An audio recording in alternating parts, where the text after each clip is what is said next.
So that's a bit about Colombia's state of security up until present day in 2026, and with that we are almost nearing the end of this video.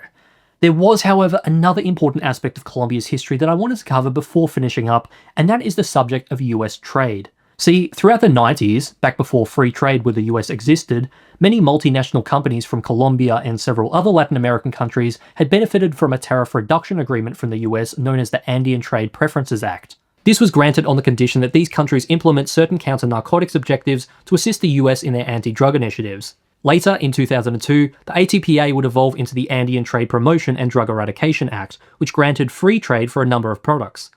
This was particularly significant given that, as of 1995, the US already accounted for around a third of Colombia's international output. Over the decade following the implementation of the ATPDEA, therefore, the nation's economy would soar. Oil, finance, and infrastructure in particular were powerhouse industries for foreign companies in the country, seeing a huge boom within the mid-2000s. Then again, this could also be attributed to other factors such as rising global commodity prices and internal security reforms. Critics, meanwhile, would argue that this model of export-led growth, whilst greatly beneficial for large firms, did little to reduce income inequality, particularly in underdeveloped regional areas. Agricultural exports from rural communities, for instance, such as coffee, flowers, and bananas, continued to face stiff competition from subsidized foreign producers. Even still, broader foreign direct investment figures were not to be sniffed at. By the 2010s, the country was receiving up to $10 billion and more in FDI annually, a huge leap from decades prior.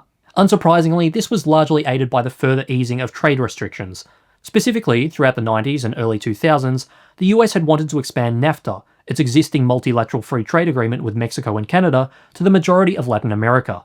Unsuccessful in achieving this due to resistance from many of the proposed countries, they would at least manage to sign a bilateral free trade agreement with Colombia known as the US-Colombia Trade Promotion Agreement.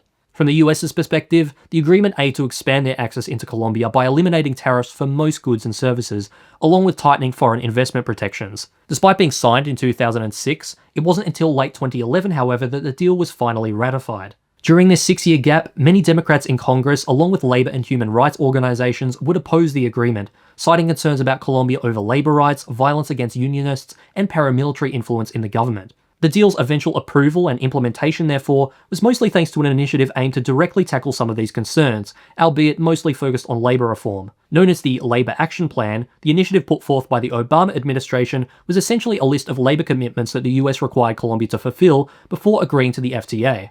Among these included requirements for organised labour protections, the investigation and prosecution of anti-union related violence, along with general reforms in labour laws and conditions in key sectors such as mining and agriculture. It also required the government to improve their labour inspection system and provide protection for union organisers.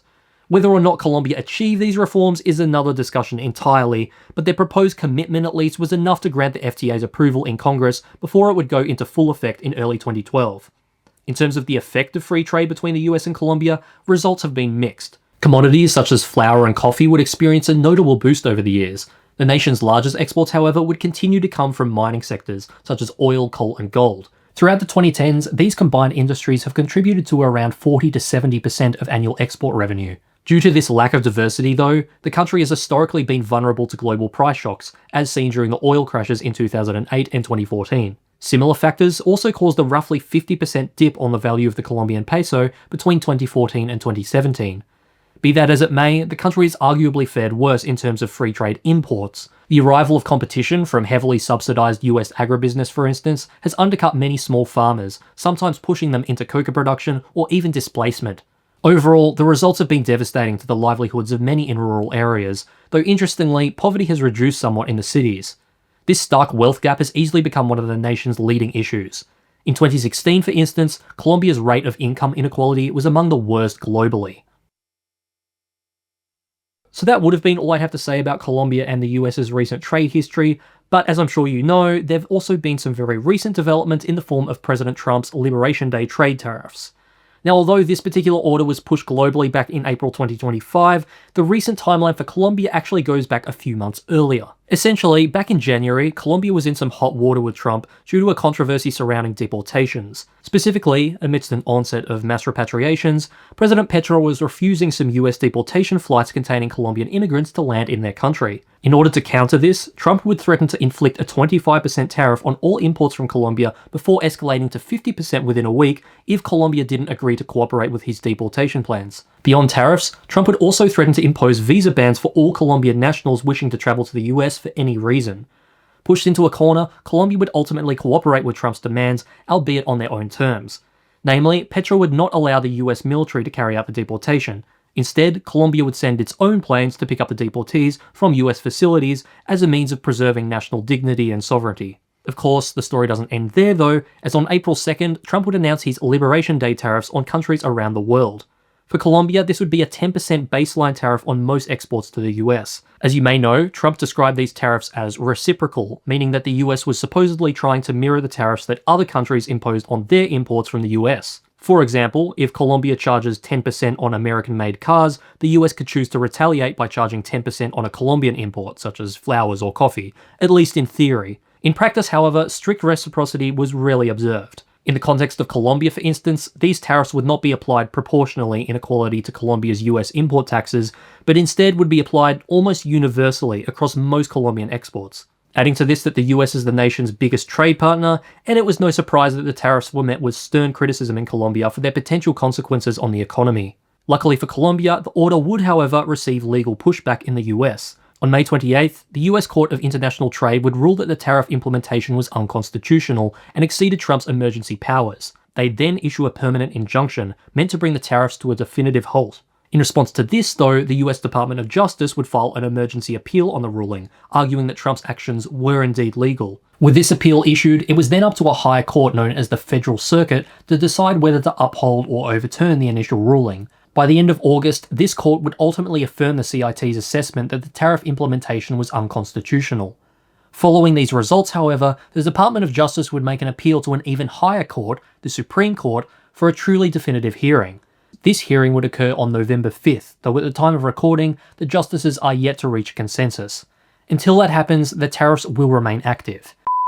Hey, so just a quick update on this whole tariff situation. When I originally recorded this video, the Supreme Court had not yet come to a decision, but since then, as you may know, they ultimately ruled that the president was not authorized to impose these tariffs, or at least not under the Emergency Economic Powers Act, which matters because since then Trump's gone on to implement some replacement tariffs under a completely different statute. Namely, Section 122 of the 1974 Trade Act has supposedly allowed the administration to implement a temporary 10% global tariff with plans to increase the rate up to 15%. I say supposedly though because this move was also challenged in court, this time by a couple of companies and 24 US states. Once again, the tariffs were ultimately ruled as beyond the president's legal authority, but for some reason that's beyond my pay grade to understand, they were only reversed for the plaintiff companies in court and the state of Washington. So yeah, TLDR, we still have a 10% global tariff in place, and it may rise to 15% at some point. Also worth noting that whilst they're technically set to expire by July 24th, Congress does have the ability to extend them if it wants. If I had to guess, I'd say that's probably what they're going to do. With that in mind, I thought it might still be apt to share the next part of the original video. Originally, I wrote this next section as speculation as to what might happen in Colombia under the Liberation Day tariffs,